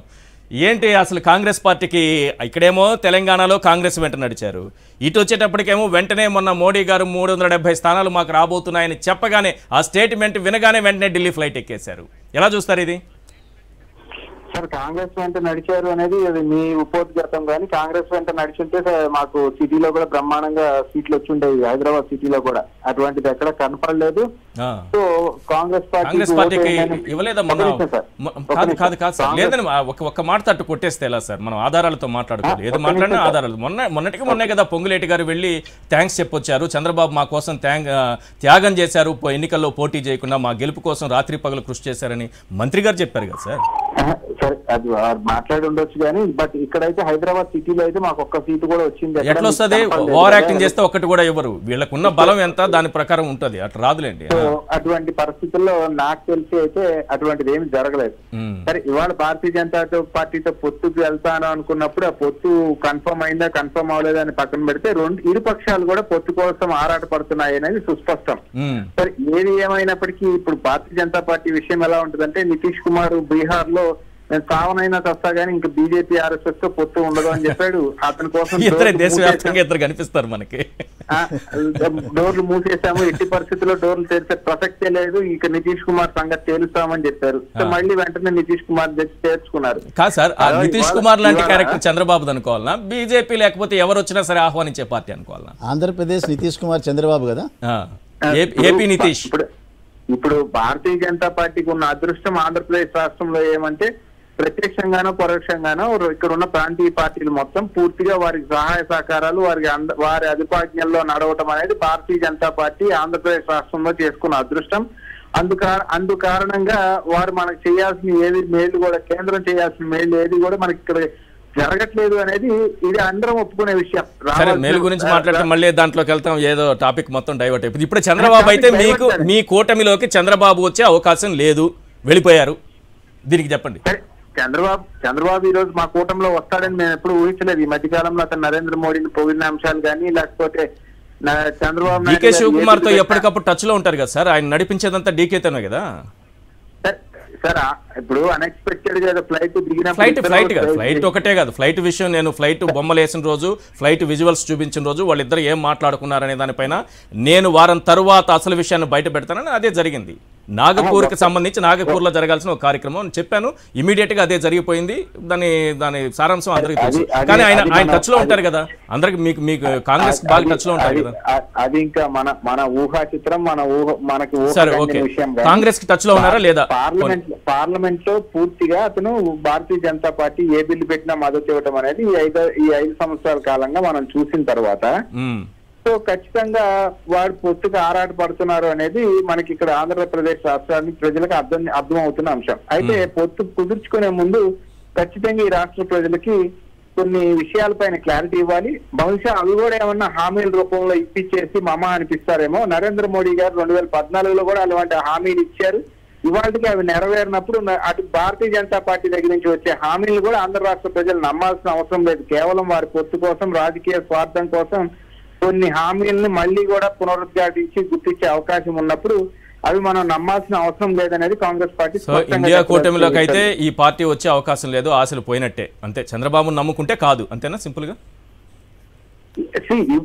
మాకైతే చంద్రబాబు 3 ప్రాంతీయ పార్టీలు కూడా పూర్తిగా భజన చేస్తున్న తర్వాత నరేంద్ర మోడీ ఈ రాష్ట్రంలో మీతో పొత్తు పెట్టుకున్న చంద్రబాబుని చూశారు, మీకు వెనక నుంచి సపోర్ట్ చేసిన చంద్రబాబుని చూశారు. ఇప్పుడు ఆయన పూర్తిగా మీతో లేరనే విషయం చెప్తున్నా, అది అంగీకరిస్తారా లేదా అంటున్నా? పొత్తు కూడా అధికారికంగా చేసుకున్నారు కదా సార్ 2018లో. సరే, మాకు సపోర్ట్ చేశారు, మాకు వెనక నుంచి ఉన్నారు, ముందు నుంచి వచ్చారు. ఏదైనా మా పార్టీలో నుంచి రాజకీయంగా ఎదిగిన రాజకీయ నాయకులు అందరూ కూడా ఆ రకంగా తీసుకుంటే అది పక్కన పెడితే ఇవాళ పూర్తిగా 3 ప్రాంతీయ పార్టీలు కూడా వారి భుజం వారిని పల్లకిళ్ళు ఎక్కించుకొని బోయిల్లాగా తయారై మోస్తా ఉన్నారు అనేది సుస్పష్టం. సో డెఫినెట్ గా మా పోరాటం మేము చేయాల్సిందే. ఈ రాష్ట్రం కోసం, రాష్ట్రానికి సంబంధించిన హక్కుల కోసం పోట్లాడుతా ఉంది, లేకపోతే మాట్లాడుతా ఉంది కాంగ్రెస్ పార్టీ ఒక్కటే అనేది కూడా ప్రజలు గమనిస్తా ఉన్నారు. ఈశ్వర్ గారు, right. Thank you sir. Ambati Ramakrishna గారు మీ అభిప్రాయం తెలియజేసినందుకు. ఎస్ కేతిరెడ్డి గారు, ఒక్కసారి 2 నిమిషాలు.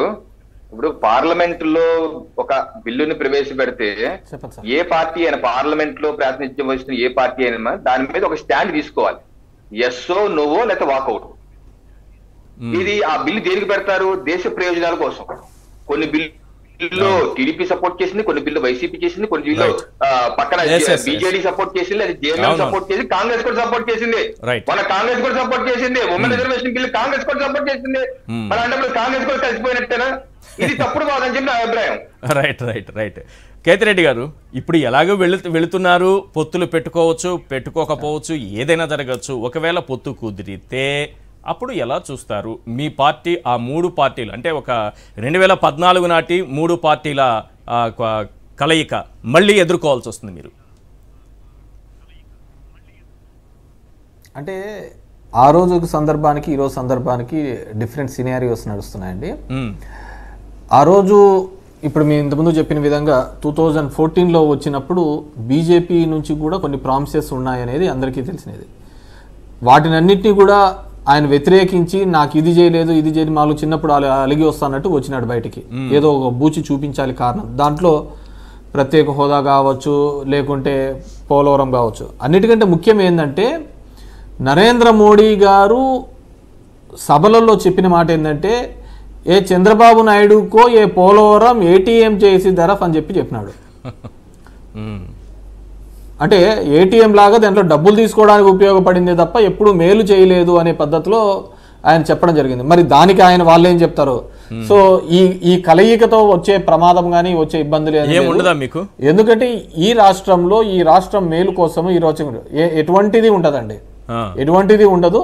ఎందుకంటే ఈ రాష్ట్రంలో మొదటి నుంచి కూడా we are aiming for the 60% of the vote share. ఇంకా రెస్ట్ 40%లో మిగతా వాళ్ళు ఎవరెవరో అందరూ డివైడ్ చేసుకుంటా పోతున్నారు. సో ఆ 60% ఓట్ షేర్ని తెచ్చుకోవడం కోసం ప్రభుత్వం చేస్తున్న వెల్ఫేర్ కావచ్చు, డెవలప్ కావచ్చు, ఇన్ఫ్రా కావచ్చు, ఎవరు కేంద్రంలో ఉంటే వాళ్ళతో పని చేయించుకొని పోవాల్సిన బాధ్యత రాష్ట్ర ప్రభుత్వాలకు ఉంది. మాకు ఎవరితోనూ కూడా వైరం లేదు, ఎవరితోనూ కూడా ఇది లేదు. అది రాష్ట్ర ప్రభుత్వం పైన కేంద్రంలో కన్నా బీజేపీ వస్తే వాళ్ళతో కావచ్చు, ఇంకోటి వస్తే ఇంకోటితో కావచ్చు.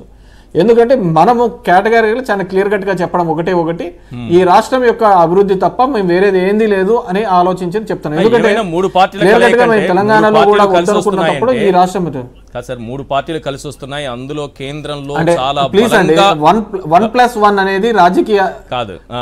చెప్పండి కేంద్రంలో బలంగా ఉన్నటువంటి బీజేపీ సహకారం టీడీపీకి ఉండబోతుంది ఒకవేళ పొత్తు పెట్టుకుంటే. అయినా సరే ఏం కాదని ధైర్యంగా ఉంటారా మీరు?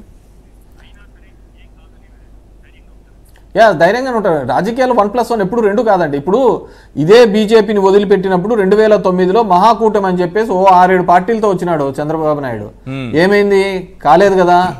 అంతకుముందు 2004లో పాపము ఇతను అడ్వాన్స్ పోతా ఇతనికి చెయ్యి ఇరిగిందని చెప్పేసి అది బాంబ్ బ్లాస్ట్ జరిగిందని నాకు సింపతి ఉందని దేశవ్యాప్తంగా సింపతి వస్తుందనే ఉద్దేశంతో వాళ్ళని కూడా అర్లీ ఎలక్షన్స్ తీసుకొని వచ్చా. ఏమైంది? వాళ్ళు కూడా నాశనమైనారు. చంద్రబాబుతో ఎవరైనా సహజీవనం చేసినా ఎవరితో నడిచినా గానీ వాళ్ళ కొంప కొల్లేరు తప్ప వేరేది అయ్యేది ప్రసక్తే లేదండి. దాంట్లో వేరేది లేదు. ఖచ్చితంగా what we did to the state, ఈ రాష్ట్రానికి ఏం చేసినామని చెప్పే మేము ఓటు అడగడానికి పోతున్నాము. అవతల 100 మంది వచ్చినా ఈ రోజు వీళ్ళతోని చెప్తున్నాడు. మొన్నటి వరకు కాంగ్రెస్ తో కూడా పోయినాడు కదా, ఏ రోజు కూడా వరి కాలేదు కదా. చంద్రబాబు పోయే పొత్తులన్నీ కూడా దీన్ని ఎలా చూస్తారు సార్? ఇదేంటి రెండు ఆయనకు తప్ప ఎవరికి చెల్లదండి. అది మారిపోతుంది ఆయనకు తప్ప ఎవరికి చెల్లదు. జనం ఆలోచించుకోవాలా. జనం ఒక నాయకుడి యొక్క ఆలోచన విధానం అవసరాలకు ఏ విధంగా అడుగులవుతుంది. ఇప్పుడు సింపుల్ థింగ్ చెప్తా. వాళ్ళ నాయనకి కేసులో ఉన్నప్పుడు లోకేష్ పోయి ఆడపోయి అపాయింట్మెంట్ తీసుకొని చేసినాడు. అప్పుడు ఏదేదో చెప్పినాడు. ఇమ్మీడియట్ గా ఏం చెప్పినాడు? కిషన్ రెడ్డి గారు వాళ్ళ పురంధేశ్వరి దగ్గర నుంచి నాకు ప్రెజర్ పెట్టించినాడు, నాకు అపాయింట్మెంట్ ఇప్పేవని. కానీ అంతకుముందు ఏం చెప్పినాడు? నేను ఎవరితో లేదు, మాతో ఎవరు వస్తే అని. ఇట్లాంటి గంభీర మాటలన్నీ తీరా ఆయన కిషన్ రెడ్డి చెప్పిన తర్వాత ఈయన గాలిపోయినది. అదేవిధంగా ప్రతి దాంట్లోనూ కూడా ఇంతకుముందు చెప్పినట్టు ప్రశాంత్ కిషోర్తో మా దగ్గరకు వచ్చినాడు, మొత్తం అంతా అయిపోయింది. మళ్ళీ ప్రశాంత్ కిషోర్ చెప్పినాడు నన్ను ఏదో కామన్ ఫ్రెండ్ చెప్పి ఒకసారి వచ్చి కలిసిపోప్ప అని. ఇప్పుడు ఏదానికి పోయి కలుస్తున్నాడో తెలియదు. ఇతను ఇప్పుడు ఏదానికి పోయి కాళ్ళు పట్టుకుంటున్నాడో తెలియదు. ఎందుకంటే బీజేపీ కేంద్రంలో బాగా బలంగా ఉంది, అది మనం నిజంగా ఒప్పుకోవాల్సిందే. కాబట్టి వీళ్ళ అవసరాల కోసం ఏ విధంగా వాళ్ళను ఏ లింకుల కోసం పోయి కాళ్ళు పట్టుకుంటున్నాడో తెలియదు. పొత్తు ధర్మం ప్రకారం పవన్ కళ్యాణ్ పోయి మాట్లాడుతున్నాడా, లేదంటే అతను ఇప్పించినాడా, ముందు పంపించిన నలుగురు. సో వాళ్ళు ఎంతమంది కలిసినా కూడా చంద్రబాబు ఇప్పుడు ఒంటరిగా ఎన్నికల్ని ఎదుర్కోలేక వైఎస్ఆర్సీపీని ఎదుర్కోలేక సరే పవన్తో పొత్తు పెట్టుకున్నారు. ఈ బలం కూడా సరిపోదని మళ్ళీ బీజేపీ దగ్గరికి వెళుతున్నారా? అంతే కదండి. మనము ఒంటరిగా నడవలేని వాడు, రేసులో పరిగెత్తలేని వాడు ఖచ్చితంగా వేరే వాళ్ళ సపోర్ట్ తీసుకొని పరిగెత్తాలనే ప్రయత్నం చేస్తూ ఉంటాడు. అది కూడా జరగనప్పుడు ఇంకోరైనా పట్టుకొని ఎత్తుకొని పోతారేమో నన్ను అంటారు. మామూలుగా ఎప్పుడు చేతగానప్పుడు మనం ఒక చోట ఉంటారు, మామూలుగా ఎక్కడికైనా పోయినప్పుడు నడవలేని పరిస్థితుల్లో డోలు అడుగుతాం. ఆ డోలు కడితే వాడు ఎత్తుకొని పైకి తీసుకొని పోయి అడుగుతా అంటాడు. సో ఇప్పుడు కూడా పవన్ కళ్యాణ్ అలాగే ఇప్పుడు మళ్ళీ బీజేపీని కూడా అదే దాంట్లోకి భాగస్వాములు చేసుకుంటున్నాడు. అతను ఎవరిని భాగస్వామి చేసుకున్నా గానీ అతను రీచ్ కావాల్సిన డెస్టినేషన్ మాత్రం రీచ్ కాలేడు, అది మాత్రం స్పష్టం అండి. రైట్. ఒకసారి మోడీ గారు ఏమన్నారు చంద్రబాబును ఉద్దేశించి పోలవరం అంశంలో కేతిరెడ్డి గారు గుర్తు చేశారు కాబట్టి ఆ బయట ఒకసారి ప్లే చేయండి ప్లీజ్. लेकिन ये यूटन बाबू के लिए, ये टीडीपी के लिए ये पोलावरम प्रोजेक्ट एटीएम है, एटीएम उसमें से निकालो और भ्रष्टाचार का खेल खेलते रहो, यही उनका काम है. लेकिन ये यूटन बाबू के लिए, ये टीडीपी के लिए ये पोलावरम प्रोजेक्ट एटीएम है, एटीएम उसमें से निकालो और भ्रष्टाचार का खेल खेलते रहो, यही उनका काम है. ప్యానెల్లో ఉన్నవాళ్ళు సాక్షి టీవీ చూస్తున్నటువంటి వ్యూవర్స్ అందరూ కూడా ఏమనుకుంటున్నారంటే మోడీ గారి వాయిస్లో చూసి అంటే ఏటీఎంగా వాడుకున్నారు పోలవరాన్ని, ఆ విషయాన్నే వింటున్నారు అందరూ. నేనేం వింటున్నానంటే యూటర్న్ బాబు అన్నారు కదా, ఎందుకన్నారంటే మళ్ళీ తిరిగి వస్తాడు ఎప్పుడో ఒక రోజు అని.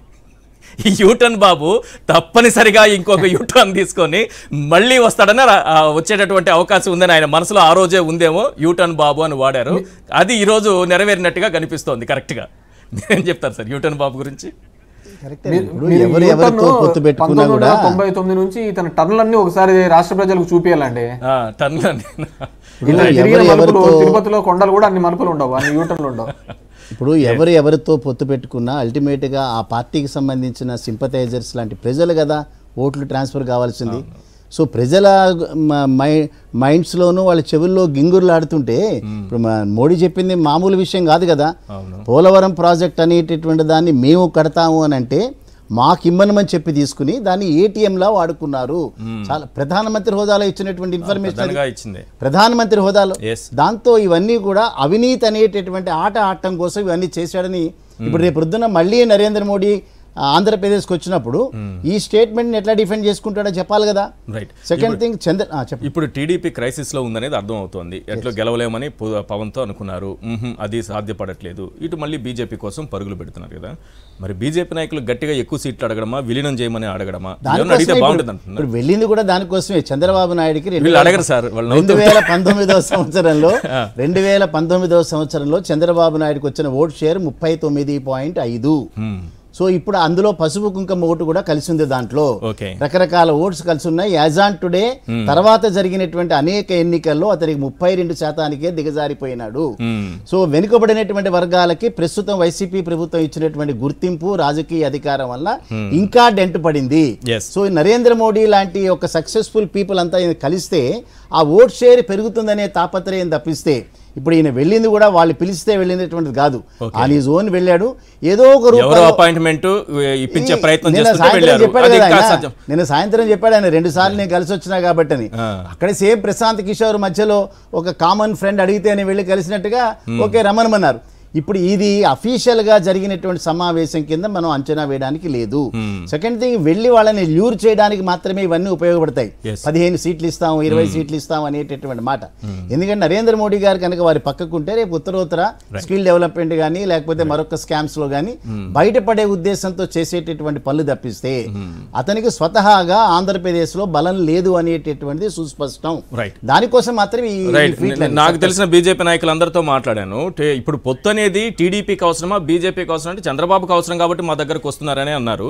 ఇంతకుముందు ఓట్ షేర్ గురించి చెప్పారు కాబట్టి ఇది ద టైమ్స్ ఆఫ్ ఇండియా రాసిన దాంట్లో the TDP had offered 9 assembly seats and 3 Lok Sabha seats to the BJP in 2014. As elections were held in combined AP, TDP secured 29.36% of votes. 29%. ఇప్పుడు కూడా అంతే ఉంది కదా, జస్ట్ 29% సార్.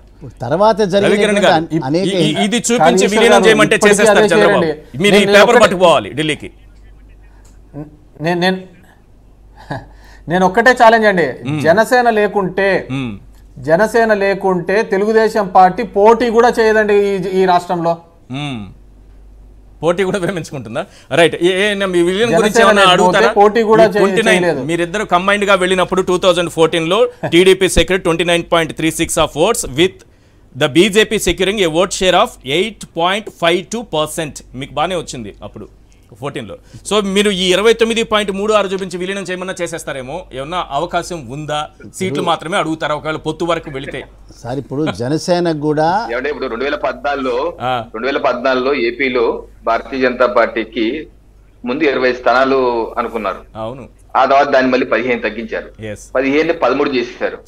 13లో మళ్ళీ 3 స్థానాలు ఫ్రెండ్లీ ఫైట్ అని టీడీపీ క్యాండిడేట్ బీఫామ్ నుంచి కూడా పోటీ చేయించారు. మళ్ళీ ఒకరిని పంపించారు కదా, కామినేని గారిని పంపించారు. వాళ్ళు 10లో 4 గెలిచావు. సో ఇలా ఉంటే తెలుగుదేశం పార్టీతో పొత్తులన్నది ఇవన్నీ మేము అన్ని చూసేసి ఉన్నాం.